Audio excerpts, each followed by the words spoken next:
ایک دفعہ کا ذکر ہے کہ جنگل میں ایک چوہا رہتا تھا۔ ایک دن وہ کھانے کی تلاش میں اپنے گھر سے کافی دور آ نکلا۔ اسی دوران اسے زمین پر پڑے کچھ مونگ پھلی کے دانے نظر آئے۔ اس نے ایک دانہ اٹھایا اور کافی مزے سے کھانے لگ گیا۔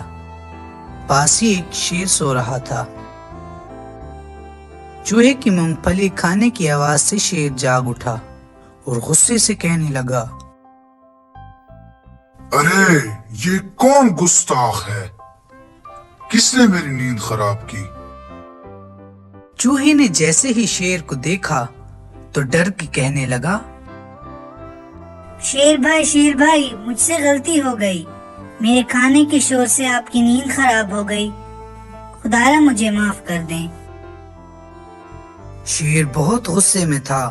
اس نے چوہے کو غصے سے دیکھتے ہوئے کہا،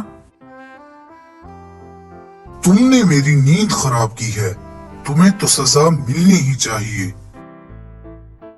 چوہا شیر کی باتیں سن کر گھبرا گیا اور گڑ گڑا کر بولا،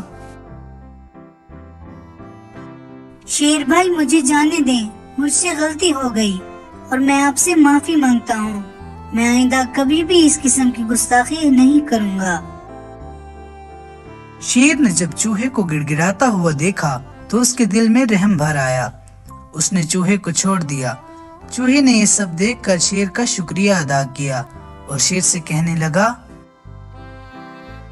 آج آپ نے میرے ساتھ بہت ہی اچھا سلوک کیا ہے، جب بھی مجھے موقع ملا تو میں اس احسان کا بدلہ آپ کو چکا دوں گا۔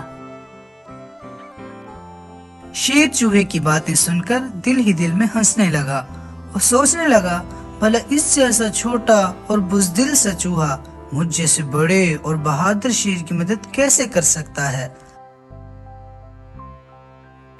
چوہے نے شیر کے ساتھ دوستی کر لی اور اپنے گھر کی طرف روانہ ہو گیا۔ کچھ دنوں کے بعد چوہے نے سوچا کہ کیوں نہ اپنے دوست شیر سے مل کر آؤں، تو پھر بس کیا تھا، وہ چوہا نکل پڑا اپنے دوست سے ملنے۔ چوہا جیسے ہی شیر کے پاس پہنچا تو اس نے دیکھا کہ شیر کسی شکاری کے جال میں بری طرح پھنسا ہوا تھا۔ بہت کوشش کے باوجود بھی وہ شیر اس جال سے نکل نہیں پا رہا تھا۔ وہ جلدی سے شیر کے پاس پہنچا اور کہنے لگا، شیر بھائی آپ فکر نہ کریں، آپ کا دوست آ گیا ہے، میں آپ کی مدد کروں گا۔ چوہے نے اپنے تیز دانتوں سے جال کو کترنا شروع کر دیا۔ دیکھتے ہی دیکھتے چوہے نے سارا جال کتر ڈالا اور شیر آزاد ہو گیا اور چوہے سے کہنے لگا، ارے میرے چھوٹے اور پیارے دوست، میری جان بچانے کا بہت شکریہ۔ چوہے نے شیر سے کہا، دوست ہی دوست کے کام آتا ہے۔ تو پیارے بچوں، ہمیں اس کہانی سے یہ سبق ملتا ہے کہ کسی کو بھی خود سے کمتر نہیں سمجھنا چاہیے، چاہے کوئی چھوٹا ہو یا بڑا، اس سے کوئی فرق نہیں پڑتا۔